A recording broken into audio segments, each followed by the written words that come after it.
Topic ഇച്ചിരി വലുതാണ്, പക്ഷേ നമുക്ക് കൈകാര്യം ചെയ്യാവുന്ന ഒരു ടോപ്പിക്കാണ്. നിങ്ങൾ മാത്തമാറ്റിക്സുകാരും കൂടെ ഉദ്ദേശിച്ച് ഞാൻ പറയുന്നത്. നമുക്ക് വലിയ പ്രശ്നമുള്ള ടോപ്പിക്കല്ല, നമുക്ക് നിങ്ങളൊന്ന് വായിക്കണം. അപ്പോൾ എൻ്റെ പഠിപ്പിൽ ഇച്ചിരി കുറവായിരിക്കും എന്ന് പറഞ്ഞാൽ ഞാൻ അത്ര എക്സ്പ്ലെയിൻ ചെയ്യേണ്ടില്ലേലും നിങ്ങൾക്ക് വായിച്ച് കഴിഞ്ഞാൽ പിടികിട്ടാണ്. നമ്മൾ കഴിഞ്ഞ ടോപ്പിക്ക് എന്ന് പറഞ്ഞാൽ അങ്ങനെയല്ല, എൻ്റെ നല്ല സപ്പോർട്ടില്ലാതെ നിങ്ങൾക്ക് പിടികിട്ടില്ല. ഒരു ടീച്ചറില്ല, അതിൻ്റെ അത് ഭയങ്കര പാടാണ്. ടീച്ചറിൻ്റെ ഹെൽപ്പ് അത് ഇല്ലേലും പിടികിട്ടാവുന്ന ചില ടോപ്പിക്കുകളുണ്ട്, അതിൻ്റെ നിങ്ങൾ ഒരു ഇച്ചിരി വർക്ക് ഇടണം. അപ്പോൾ അതിലൊരു ടോപ്പിക്ക്. ഇനിയുള്ള മിക്ക ടോപ്പിക്കുകളും അങ്ങനെയാണ്. നമ്മളൊരു ബേസിക് ലെവലൊക്കെ ആയിക്കഴിഞ്ഞാൽ നമുക്ക് തന്നെ കൈകാര്യം ചെയ്യാവുന്നുള്ളൂ. എന്നാലും ഞാൻ നല്ല കൂടെ നിന്ന് എല്ലാ സെറ്റപ്പും നിങ്ങൾക്ക് ചെയ്തു തരാം, അതൊന്നും പഠിക്കേണ്ട. നമുക്ക് പഠിക്കാനുള്ള പോസ്റ്റ് കെയ്നീഷ്യൻ ഇക്കണോമിക്സാണ്, ഒരു സെക്ഷൻ തന്നെയുണ്ട് പോസ്റ്റ് കെയ്നീഷ്യൻ ഇക്കണോമിക്സ്. അപ്പോൾ പോസ്റ്റ് കെയ്നീഷ്യൻ എന്ന് പറഞ്ഞാൽ കെയ്ൻസിന് ശേഷം എന്നാണ് അതിനർത്ഥം. നോക്കട്ടെ, റെക്കോർഡ് പോകുന്നുണ്ടോ നോക്കട്ടെ. റെക്കോർഡിംഗ് ഉണ്ട്. അപ്പോൾ അങ്ങനെ ആ ഒരു ഏരിയയിലുണ്ടല്ലോ, കെയ്ൻസിൻ്റെ ഇക്കണോമിക്സിനെ ഭയങ്കരമായിട്ട് അഡ്മയർ ചെയ്ത് അതിനെ അഡാപ്റ്റ് ചെയ്ത് മോഡിഫൈ ചെയ്ത ഒരു സ്കൂൾ ഓഫ് ബിലീവേഴ്സ് അല്ലെങ്കിൽ സ്കൂൾ ഓഫ് തോട്ടിനെയാണ് നമ്മൾ പോസ്റ്റ് കെയ്നീഷ്യൻ ഇക്കണോമിക്സ് എന്ന് പറയുന്നത്. Post Keynesian economics. അതുപോലെ വേറെ ന്യൂ കെയ്നീഷ്യൻസ് എന്നൊക്കെ പറഞ്ഞ് വേറെ ഗ്രൂപ്പിലുണ്ട്. അവരിൽ നിന്ന് ഇവർക്ക് ഭയങ്കര വ്യത്യാസമുണ്ട്. അപ്പോൾ എന്താണ് വ്യത്യാസം എന്നൊക്കെ നമ്മൾ ഈ കാണും. പോസ്റ്റ് കെയ്നീഷ്യൻ ഇക്കണോമിക്സ് അവരുടെ ഓരോ തിയറികൾ കാണും. ഇത് നമ്മൾ ഇൻട്രഡക്ഷൻ മാത്രമാണ്. പിന്നെ ഈ ക്ലാസ്സിൽ നമ്മൾ നോക്കുന്നത് അവരുടെ പ്രധാനപ്പെട്ട ഫീച്ചേഴ്സ് എന്താണെന്നുള്ളതാണ്. ഓക്കെ, അപ്പോൾ അതിനുമുമ്പ് നമുക്ക് ആരൊക്കെയാണ് ഈ സ്കൂൾ ഓഫ് തോട്ടിലുണ്ടായിരുന്ന ആൾക്കാർ, അവരെന്ത് കെയ്ൻസിൻ്റെ ഏത് ഐഡിയയാണ് ഇവർ ഭയങ്കരമായിട്ട് പ്രൊമോട്ട് ചെയ്തത്, പിന്നെ ഇവരുടേതായ എന്തെങ്കിലും പുതിയ കോൺട്രിബ്യൂഷൻ കൊടുത്തോ, ഇങ്ങനെയുള്ള കാര്യങ്ങൾ നോക്കാം. Okay, so coming back to the introduction. John Maynard Keynes established the foundations of microeconomics, as we know, after the publication of the general theory. Okay, right. His postulates like underemployment equilibrium, consumption function, demand for money approach, liquidity preference, multiplier, etc. emerged as the basic ideas in interpreting microeconomic trends after 1936. അല്ലേ, നമുക്കറിയാം കെയ്ൻഷ്യൻ economics കാർട്ടീസിയം പോലെ economic തിയറിയിൽ ഭരിച്ച്. അപ്പോൾ അതിന് ശേഷം ഉണ്ടാകുന്ന കുറേ മാറ്റങ്ങൾക്കിടയിൽ കെയ്ൻസിനെതിരെ ഒത്തിരി ആൾക്കാർ തിരിഞ്ഞു. എന്നാലും കെയ്ൻസിൻ്റെ ഇക്കണോമിക്സാണ് ശരി എന്ന് പറഞ്ഞ കുറേ ഗ്രൂപ്പുകളുണ്ട്. അവരെയാണ് നമ്മൾ ഈ പോസ്റ്റ് കെയ്നീഷ്യൻ പറഞ്ഞ ഗ്രൂപ്പിൽ പെടുത്തിക്കുന്നത്.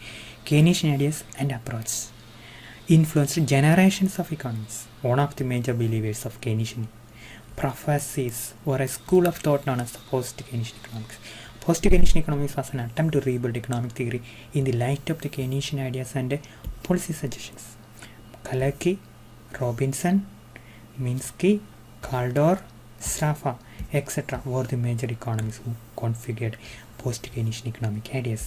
The PKE also tried to energize Keynesian ideas in different manner from the two leading other Keynesian support school, Neo-Keynesians and New Keynesian economics. അപ്പോൾ ഇവരുടെ ആൾക്കാരെ നമ്മൾ കലക്കി, ജോൺ റോബിൻസൺ, മിൻസ്കി, കാൾഡോർ, സ്രാഫ, ഇവരുടെ ഐഡിയയൊക്കെ ഒരു കെയ്നീഷ്യൻ ടച്ചാണ്. ഇവരെല്ലാം നമ്മൾ അറിയപ്പെടുന്ന കെയ്നീഷ്യൻ ഇക്കണോമിക്സ് എന്ന് വിളിക്കാം.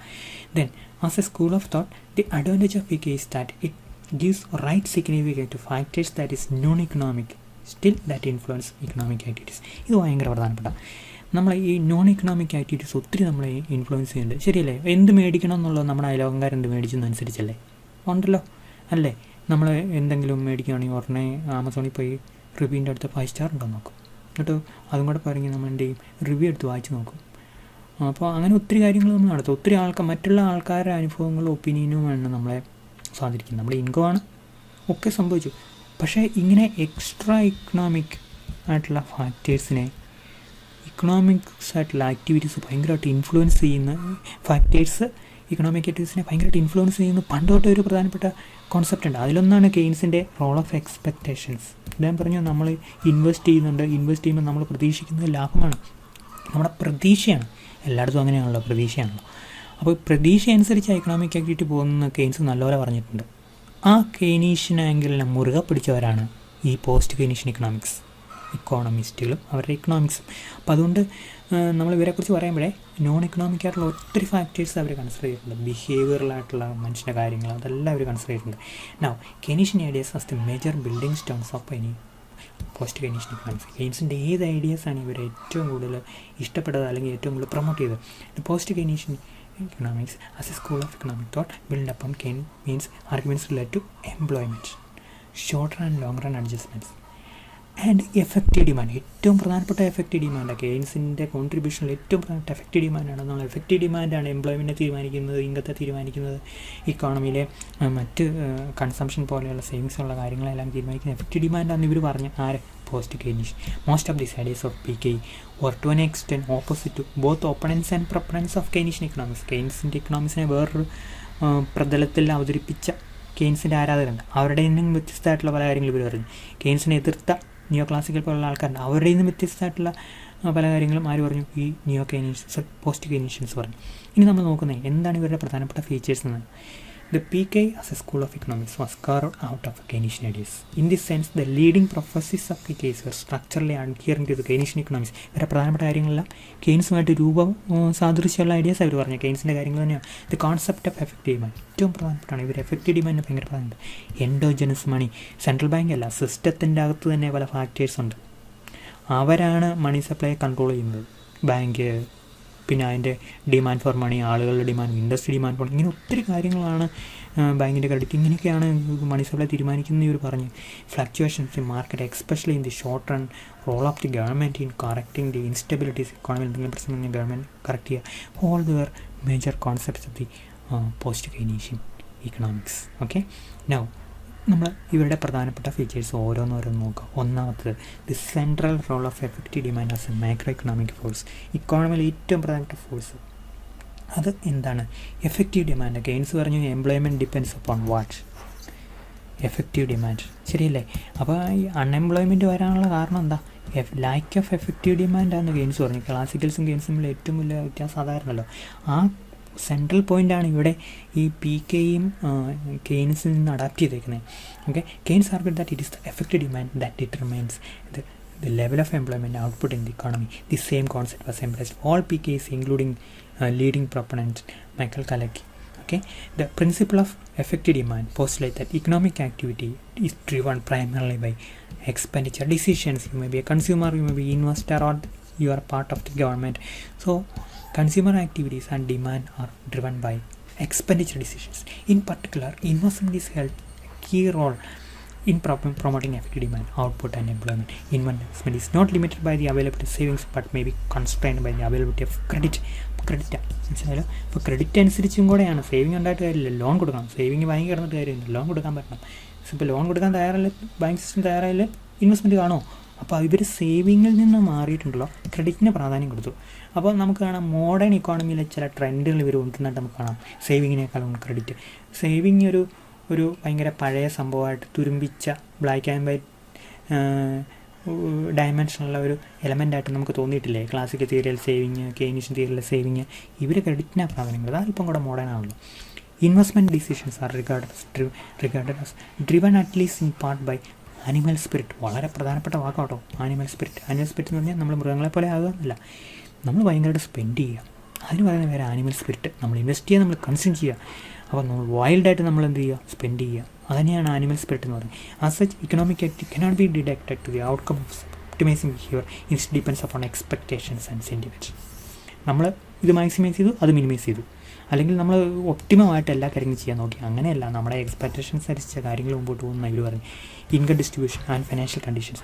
Income distribution place A prominent role in PK because expenditure propensities differ between groups of individuals and firms. ചില ഫേംസ് കൂടുതൽ സ്പെൻഡ് ചെയ്യും, അങ്ങനെയാണെങ്കിൽ ആ ഫേമിന് സൈസ് ഉണ്ടായിരിക്കണം, അതിന് ഇഷ്ടംപോലെ ക്യാപിറ്റൽ ഉണ്ടായിരിക്കണം, അതിന് ഇഷ്ടംപോലെ പ്രോഫിറ്റ് ഉണ്ടായിരിക്കണം.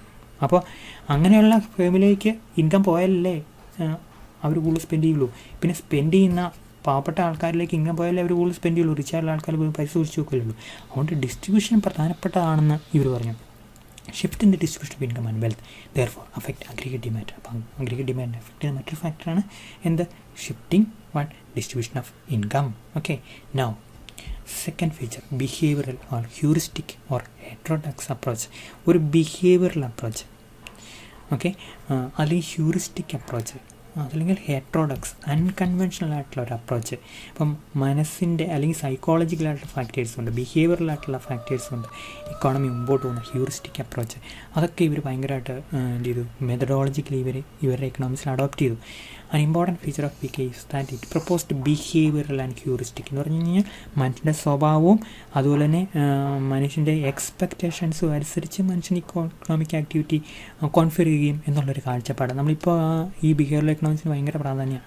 നമ്മൾ പല കോളേജുകളിലും MA എക്കണോമിക്സ് പോലും ഇല്ല, അതിന് പകരം ബിഹേവിയറിലേക്ക് MA in behavioural economics and data management Kerala university ഞാൻ നിങ്ങളോട് പറഞ്ഞിട്ടുള്ള ആ ബിഹേവിയറൽ എക്കണോമിക്സിൻ്റെ തുടക്കക്കാരായിരുന്നു ഇവരെന്ന് നമുക്ക് വേണമെങ്കിൽ പറയാം. ഇവർ കുറേ ബേസിക് ഫൗണ്ടേഷൻസ് ഇടുന്നത്. കെയ്ൻസ് തന്നെ എക്സ്പെക്റ്റേഷൻസ് എന്ന് പറഞ്ഞ കാര്യത്തെ ഭയങ്കരമായിട്ട് മുറുകെ പിടിച്ചല്ലോ. അപ്പോൾ അങ്ങനെ ഈ ബിഹേവിയറൽ ഹ്യൂറിസ്റ്റിക് അപ്രോച്ചിനെ ഇഷ്ടപ്പെട്ടവരും പ്രൊമോട്ട് ചെയ്ത് അഡോപ്റ്റ് ചെയ്ത് വരുന്നവർ to analyse economic phenomenon. It argues that fundamental uncertainty and social conflict in the economy require analysis of human behavior based on social conventions and heuristic embedded in specific institutional context. നമ്മൾ ഓരോ കോണ്ടസ്റ്റിലും നമ്മൾ കോവിഡിൻ്റെ കാലത്ത് നമ്മൾ എന്താ പൈസ ചിലവാക്കാതെ പരമാവധി നോക്കും. ലക്ഷറി സാധനങ്ങൾ മേടിക്കുമോ? ഇല്ല. നമുക്കറിയാം ഇൻകം ഷോർട്ടേജ് വരാൻ സാധ്യതയുണ്ട്. ഇച്ചിരി പൈസ പിടിച്ച് ചിലവാക്കണം നമ്മുടെ മനസ്സിൽ കാണും, അല്ലെങ്കിൽ നമ്മളല്ലെങ്കിൽ നമ്മുടെ പേരൻസിൻ്റെ മനസ്സിൽ കാണും. അപ്പോൾ സ്വാഭാവികമായിട്ടും നമ്മുടെ എക്സ്പെക്റ്റേഷൻസും നമ്മുടെ ഒരു സ്വഭാവ രീതികളും നമ്മുടെ സ്പെൻഡിങ്ങിനെ നിർണ്ണയിക്കുന്നത്. ശരിയല്ലേ? നമ്മുടെ ഇൻകം മാത്രമാണോ? സമ്പന്നന്മാർ എത്ര ചിലവഴിക്കാതൊക്കെയുണ്ട്. ഇൻകം ഇല്ലാത്തതുകൊണ്ടാണ് ചിലവഴിക്കാത്ത. പാവപ്പെട്ട എത്ര ആൾക്കാർ കടം വാങ്ങി ചിലവഴിക്കുന്നുണ്ട്. ഇൻകം ഉള്ളതുകൊണ്ടാണ് ചിലവഴിക്കുന്നത്? അല്ല, നമ്മുടെ ബിഹേവിയറും നമ്മുടെ പ്രതീക്ഷയുമാണ് സ്പെൻഡിങ്ങിനെ ഡ്രീവൻ ചെയ്യുന്ന ഫാക്ടേഴ്സ്. ഇത് രണ്ടും കൺസിഡർ ചെയ്യാതെ വെറും ഇക്കണോമിക് ഫാക്ടേഴ്സ് മാത്രം കൺസിഡർ ചെയ്തിട്ട് കാര്യമില്ല എന്നാണ് ആര് പറഞ്ഞേക്കുന്നത്? ഈ പോസ്റ്റ് കെയ്നീഷ്യൻ ഇക്കണോമിക്സിൽ പറഞ്ഞിരിക്കുന്നത്. Social interactions often produce distinct system properties in the micro എക്കണോമിക്കിൽ. നമുക്ക് തന്നെ നമ്മുടെ അടുത്തുള്ള ആൾക്കാരാണ്, അവരോട് നമ്മൾ ചോദിക്കും, ഐഡിയാസ് ഷെയർ ചെയ്യും. ശരിയല്ലേ? ഓൺലൈനിൽ ഒരു ക്ലാസ് സാധനം കാണുമ്പോഴേ നമ്മളെന്ത് ചെയ്യും? ഉടനെ നമ്മുടെ തൊട്ടടുത്തുള്ള ഫ്രണ്ട്സിനോട് ചോദിക്കും, എങ്ങനെ നോക്കി റിവ്യൂ നോക്കി പറയാമെന്ന് ചോദിച്ചു. ഫോൺ മേടിക്കുന്നത് ഒരു 10 പേരുടെങ്കിലും റിവ്യൂ ചോദിച്ചിട്ടല്ലേ നമ്മൾ മേടിക്കുന്നത്. അല്ലെങ്കിൽ വേറെ എന്താ പറയുക, ഡ്രസ്സിനെ കുറിച്ച് നമ്മൾ നോക്കിയാൽ അത് ഇവിടെ വരുമ്പോൾ വേറെ കളറോ വേറെ സൈസോ ആയിരിക്കും മേടിക്കുക. അല്ലെങ്കിൽ നമ്മൾ ഇലക്ട്രോണിക് സാധനങ്ങൾ അല്ലെങ്കിൽ സമ്മതം എല്ലാം മേടിക്കുന്നത് എന്തായിരിക്കും? ഫ്രണ്ട്സിനോട് ചോദിച്ചിട്ടായിരിക്കും. അപ്പോൾ സോഷ്യൽ ഇൻറ്ററാക്ഷൻ ഒരു സമൂഹത്തിൻ്റെ മുഴുവൻ സിസ്റ്റമിക്കായിട്ടുള്ള ഒരു പ്രോപ്പർട്ടിയാണ്. അത് നമ്മുടെ കൺസപ്ഷനെ ഡ്രൈവ് ചെയ്യുന്നുണ്ട്, ഇൻഫ്ലുവൻസ് ചെയ്യുന്നുണ്ട്. For example, fall individual attempt increase their saving simultaneously. ഇതൊരു എക്സാമ്പിൾ പറയട്ടോ. നമ്മളെല്ലാം സേവ് ചെയ്യുക. എല്ലാവരും സേവിങ്, ഞാൻ ഒരു സേവിങ്, നിങ്ങളെല്ലാം സേവിങ്. നമ്മളാരും സ്പെൻഡ് ചെയ്യുന്നില്ല. അടുത്തുള്ള സാധനങ്ങളൊന്നും എന്ത് ചെയ്യില്ല, ഒന്നും ഡിമാൻഡ് ചെയ്യപ്പെടുന്നില്ല. അപ്പോൾ എന്ത് ചെയ്യും? ഡിമാൻഡ് കുറഞ്ഞു പോകും അല്ലേ? ഡിമാൻഡ് കുറയുമ്പോൾ പ്രൊഡക്ഷൻ കുറയും. പ്രൊഡക്ഷൻ കുറയുമ്പോൾ എംപ്ലോയ്മെൻറ്റ് കുറയും. എംപ്ലോയ്മെൻറ്റ് കുറയുമ്പോൾ ഇൻകം കുറയും. ഇൻകം കുറയുമ്പോൾ സേവിങ് കുറയും. ഇതാണ് പറയുന്നത്. നമ്മളെല്ലാം കൂടെ കൂട്ടാൻ നോക്കിക്കഴിഞ്ഞാൽ ഏറ്റവും തന്നെ അൾട്ടിമേറ്റ്ലി നമ്മുടെ സേവിങ് കുറയും. ഇൻകം കുറഞ്ഞു, നമ്മുടെ സേവിങ് കുറഞ്ഞു. മനസ്സിലായല്ലോ? സോ ഇതാണ് ഒരു പാരഡോക്സാണ്. നമ്മൾ സേവിങ് കൂട്ടാൻ നോക്കി, പക്ഷേ അൾട്ടിമേറ്റ്ലി നമ്മുടെ സേവിങ് കുറഞ്ഞു. അപ്പോൾ ഒരാൾ ചെയ്യുന്നത് എല്ലാവരും ചെയ്യാൻ നോക്കരുത്. ശരിയല്ല. മാക്രോ എക്കണോമിക് പാരഡോക്സ് എന്ന് പറയും. What is good for an individual may not be good for an economy. Saving is good for an individual but saving is not good for all the entire economy. Okay, അതാണ് നമ്മൾ macroeconomic paradox അല്ലെങ്കിൽ paradox of thrift എന്ന് പറയുന്നത്. എന്നിട്ട് നമ്മൾ economics പഠിച്ച കുട്ടികൾ പഠിച്ചിട്ടാണ്. പക്ഷേ നമ്മൾ മാത്സ് പഠിക്കുന്ന കുട്ടികളിലെ എങ്കിൽ അവർക്ക് വേണ്ടി ഞാൻ പ്രത്യേകം പറയണം. So paradox of thrifting, when you try to save more, when all the people in the economy try to save more, ultimately your saving comes down in the next time only because of the operation of these factors in a sequential manner. നമ്മൾ പറഞ്ഞാൽ ഇതൊക്കെ എങ്ങനെയാണ് സംഭവിക്കുന്നത്? Demand കുറഞ്ഞു, production കുറഞ്ഞു. Saving കൂടുമ്പോൾ നമ്മൾ കുറച്ചിലേ consume ചെയ്യുന്നുള്ളൂ. കൺസ്യൂമേഷൻ കുറയുമ്പോൾ ഡിമാൻഡ് കുറയുന്നു, പ്രൊഡക്ഷൻ കുറയുന്നു, എംപ്ലോയ്മെൻറ്റ് കുറയുന്നു, ഇൻകം കുറയുന്നു. ഇൻകം കുറയുമ്പോൾ പിന്നെ എന്ത് ചെയ്യും? സേവിങ് കുറയും. ശരിയല്ലേ? So what is good for the economy? Sorry, what is good four an individual may not be good for the economy. Now, so that is the behavioral heuristic approach of this particular school, then called endogenous money. Money supply നിർണ്ണയിക്കുന്ന ഘടകങ്ങൾ ഈ സിസ്റ്റത്തിൻ്റെ അകത്താണ്. Central bank അല്ല, ബാങ്കുണ്ട്, NBFCs ഉണ്ട്, നമ്മുടെ ATM machine ഉണ്ട്, അവിടെ ഒത്തിരി ഇൻസ്റ്റിറ്റ്യൂഷൻസ് ഉണ്ട്. ഇവരൊക്കെ കൂടിയാണ് മണി സപ്ലൈ കൂടുന്നത്. ഇപ്പം സെൻട്രൽ ബാങ്ക് 1000 രൂപ എന്നുള്ളെങ്കിലും നമ്മൾ 10 രൂപ 100 രൂപ നോട്ടാണെങ്കിലും എനിക്ക് കിട്ടി ഞാൻ നിങ്ങൾക്ക് ഒന്ന് വേറൊരാൾക്ക് ഓരോ സമയം ഇങ്ങനെ ഒരു മിനിറ്റിൽ തന്നെ കൂടുതൽ സമയം റൊട്ടേറ്റ് ചെയ്ത് മണി സപ്ലൈ കൊടുക്കും. സെൻട്രൽ ബാങ്ക് 1000 രൂപ കൊടുത്തുള്ളതാണായിരിക്കും. So other institutions money supply controlling factors are within the system. Outside system central ബാങ്കാണ്. സെൻട്രൽ ബാങ്ക് മാത്രമല്ല, സെൻട്രൽ ബാങ്കിനേക്കാൾ കൂടി എൻഡോജനസ് ഫാക്ടേഴ്സ് ഉണ്ട്, സിസ്റ്റത്തിനകത്തുള്ള ഫാക്ടേഴ്സ് ഉണ്ട്. ഇതാണ് പറയുന്നത്. Leading feature of PK is that describes essentially an economic system with advanced credit and other monetary institution. അതാണ് എൻ്റെ ഏറ്റവും വലിയ പ്രശ്നം. ഞാൻ ഡിലീറ്റ് ചെയ്യട്ടെ നമുക്ക് ഇച്ചിരി കാണാൻ വേണ്ടിയിട്ട്. ഓക്കെ, നൗ എന്താണ് അഡ്വാൻസ്ഡ് ക്രെഡിറ്റ്? മണി സപ്ലൈ നല്ല പേര് പറഞ്ഞത്, കൂടുതലും ക്രെഡിറ്റിനാണ് പ്രാധാന്യം കൊടുത്തത്. അതർ മോണിറ്ററി ഇൻസ്റ്റിറ്റ്യൂഷൻസിന് സെൻട്രൽ ഗവൺമെൻറ് കൊമേഴ്ഷ്യൽ ബാങ്കുകൾ അവരുടെ റോൾ, അതൊക്കെയാണ് ഇവർ പ്രാധാന്യം. Money is the central institution in the scheme of things for post-Keynesians. Endogenous money is a major component of post-Keynesian. It refers to the theory that the existence of money in an economy is driven by the requirement of the real economy.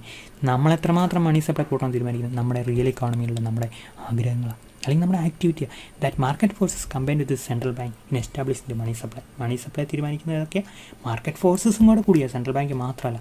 The bank system reserves then expand contract as well as needed in order to accommodate the demand for credit in prevailing interest rate. ഒരു prevailing interest rate ആളുകളെല്ലാം credit demand ചെയ്യുകയാണെങ്കിൽ bank system എന്ത് ചെയ്യും, credit കൂടുമ്പോൾ money supply കൂട്ടും, central bank inactive ആണെങ്കിൽ പോലും. അപ്പോൾ ഇവർ രണ്ടുപേരും കൂടിയാണ് എന്ത് മണി സപ്ലൈ പ്രൊമോട്ട് ചെയ്യുന്ന എൻഡോജനസ് മണി സപ്ലൈ എന്ന് പറഞ്ഞാൽ സാധാരണ money supply promoted or caused by the activities of the banking system. So അത് ഭയങ്കര പ്രധാനപ്പെട്ടതാണെന്നാണ് ഈ PKE പറയുന്നത്. The PKE focus on holding money as protection against uncertainty.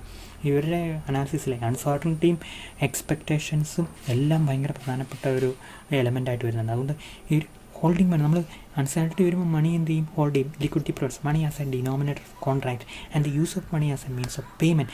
Money in a modern economy mostly consider bank deposit that is created by commercial bank as a side effect of the lending ഡിസിഷൻ്റെ ഫലമായിട്ട് അവരെന്ത് ചെയ്യും, കുറേ credit കൊടുക്കും. ഡെപ്പോസിറ്റിന് credit ചെയ്യും. മണി multiplier എന്നുള്ളൊരു concept ഉണ്ട്. മണി multiplier നിലവിൽ 100 രൂപയിൽ നിന്ന് അവർക്ക് കൂടുതൽ 100 രൂപയേക്കാൾ പല മടങ്ങിന് അവർക്ക് ലോൺ കൊടുക്കാൻ പറ്റും. മൾട്ടിപ്ലയർ. ഇങ്ങനെയുള്ള കാര്യങ്ങളൊക്കെയാണ് ഈ PKE ഫോക്കസ് ചെയ്യുന്നത്, മണിയേക്കാളും കൂടുതൽ credit. The money supply is not there for under the direct control central banks or government central ബാങ്കിൻ്റെ ഡയറക്റ്റ് കൺട്രോളിലല്ല. അതുപോലെ അത് അതർ ഇൻസ്റ്റിറ്റ്യൂഷൻസിനും മണി സപ്ലൈ ഇൻഫ്ലുവൻസ് ചെയ്യാൻ പറ്റും. The flexibility of the money supply and finance system allows for the dynamism of capitalist economy since the credit can be use to finance investment but it can also give it financial instability and credit driven bubbles. കൂടുതൽ money supply കൊടുത്തു കഴിഞ്ഞാൽ ബാങ്കൊക്കെ പൊട്ടിപ്പോകും, loan തിരിച്ചു വരികയില്ല. അതുപോലെ തന്നെ loan കൂടുതൽ കൊടുത്തുകൊണ്ട് കിട്ടിയ ലോൺ വെച്ച് ആളുകൾ അതുമില്ല മേടിക്കാൻ തുടങ്ങും, എല്ലാ സാധനത്തിൻ്റെയും വില കൊടുക്കും, ക്രെഡിറ്റ് ഡ്രിവൺ ബബിൾസ് ഉണ്ടാകും. ഇങ്ങനെയുള്ള കാര്യങ്ങളൊക്കെ നമ്മളിപ്പോൾ കാണുന്ന മോഡേൺ ഇക്കോണമിയിൽ ഇമ്മാതിരി ട്രെൻഡൊക്കെ ക്ലാസിക്കൽസ് പറഞ്ഞില്ല, കെയ്ൻസ് പറഞ്ഞില്ല, അല്ലെങ്കിൽ തൊട്ടടുത്തുള്ള കുറച്ച് സ്കൂൾ ഓഫ് തൊട്ടുകാരും പറഞ്ഞില്ല, പക്ഷേ ഇവർ പറഞ്ഞു. അതാണ് ഈ PKE ഭയങ്കര ഡിഫറെൻ്റാണ് നമ്മൾ പറയുന്നത്. Now employment determine by demand and not by flexibility of wages. ഇത് കെയ്നീഷ്യൻ തിയറി തന്നെ പറയുന്നത്.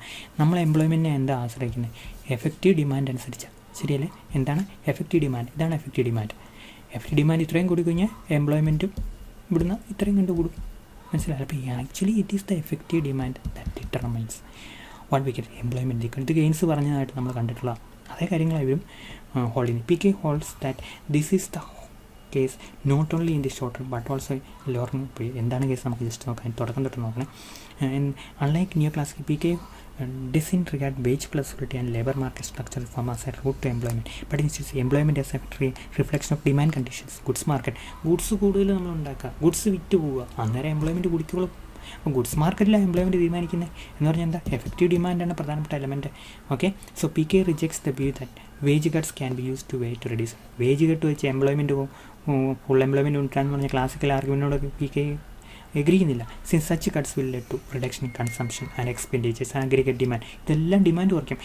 PKE holds that this is the case not only in the case in the short run but on the long run. ഇപ്പോൾ long run, short റണ്ണിൽ മാത്രമല്ല long റണ്ണിലും നമ്മൾ wage cut ചെയ്ത് കഴിഞ്ഞാൽ തൊഴിലാളികളുടെ income കുറയുന്നത്. അപ്പോൾ അവരുടെ എന്ത് ചെയ്യും, കൺസംഷൻ കുറയും, ഡിമാൻഡ് കുറയും.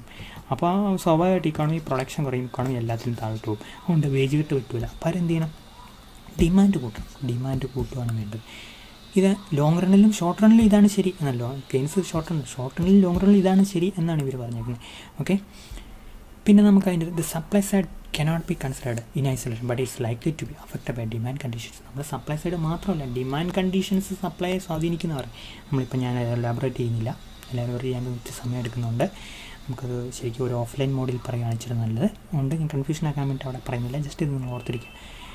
Then cash flows are vital in facilitating economy. ഒരു ഇക്കോണമിയിലെ കാര്യങ്ങൾ തീരുമാനിക്കുക ക്യാഷ് ഫ്ലോസ് ആ പ്രോഫിറ്റ്, റിട്ടേൺ.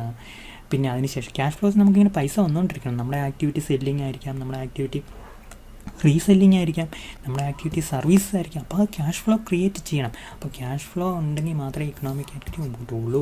അതാണ് ഇവർ പറയുന്നത്. Then comes rejected Walras in general equilibrium analysis. ഇവർ പറഞ്ഞ് ജനറൽ ഇക്വിലിബ്രിയം അനാലിസിസ് ആവശ്യമില്ല. General equilibrium analysis incompatible with Keynesian economics. നമ്മൾ ജനറൽ ഇക്വിലിബ്രിയം അനാലിസിസ് എന്ന് പറഞ്ഞാൽ എല്ലാ if there are 6 market in the economy, if there are 5 if there is equilibrium in the 5 market, automatically equilibrium will be there in the 6th market. എല്ലായിടത്തും equilibrium ആയിരിക്കും. IS മാർക്കറ്റിൽ equilibrium ആയിരിക്കും, goods മാർക്കറ്റിൽ equilibrium, മണി മാർക്കറ്റിൽ equilibrium ആയിരിക്കും, external സെക്ടറിൽ എല്ലായിടത്തും equilibrium ഒരുപോലെ വേണമെന്ന വാൾറൈസിന് ജനറൽ ഇക്വിലിബ്രിയത്തെ ഇത് സ്വീകരിച്ചില്ല. The fundamental feature of the PK is that they have rejected the leading general equilibrium approach. They rejected the general equilibrium they proposed by Walras as the micro foundations of microeconomics വെച്ച് macro economics theory explain ചെയ്യാമെന്ന് വിചാരിക്കുന്നത്. അപ്പോൾ അങ്ങനെയുള്ളൊരു concept macro economics work ചെയ്യില്ല. നിങ്ങൾക്ക് വേണമെങ്കിൽ 4 market, ചെറിയ മാർക്കറ്റിനെക്കുറിച്ച് പറയാൻ വേണ്ടിയിട്ട് ജനറൽ ഇക്വിലിബ്രിയം അനാലിസിസ് ഉപയോഗിക്കാം. പക്ഷേ മാക്രോ എക്കണോമിക്സിലെ ഫിനോമിനെ എക്സ്പ്ലെയിൻ ചെയ്യാൻ വേണ്ടിയിട്ട് ഈ ജനറൽ ഇക്വിലിബ്രിയം എല്ലായിടത്തും ഇക്വിലിബ്രിയം വേണമെന്നുള്ള കോൺസെപ്റ്റ് നമുക്ക് മുറുകെ പിടിക്കാൻ പറ്റത്തില്ല. അതുകൊണ്ട് ഇവർ ഈ വാൾട്ടേഴ്സും ജനറൽ ഇക്വിലിബ്രിയം അപ്രോച്ചിനെ റിജക്റ്റ് ചെയ്തു. ദേ ഫൈൻഡ് ദി വാൾട്ടേഴ്സിൻ theory quite incompatible with Keynesian economics. One of the basic weaknesses of Waller's general equilibrium is that it is faced to deal with real historic time. വളരെ കറക്റ്റായിട്ട് എല്ലാ മാർക്കറ്റിലെയും കറക്റ്റായിട്ടുള്ള കാര്യങ്ങൾ.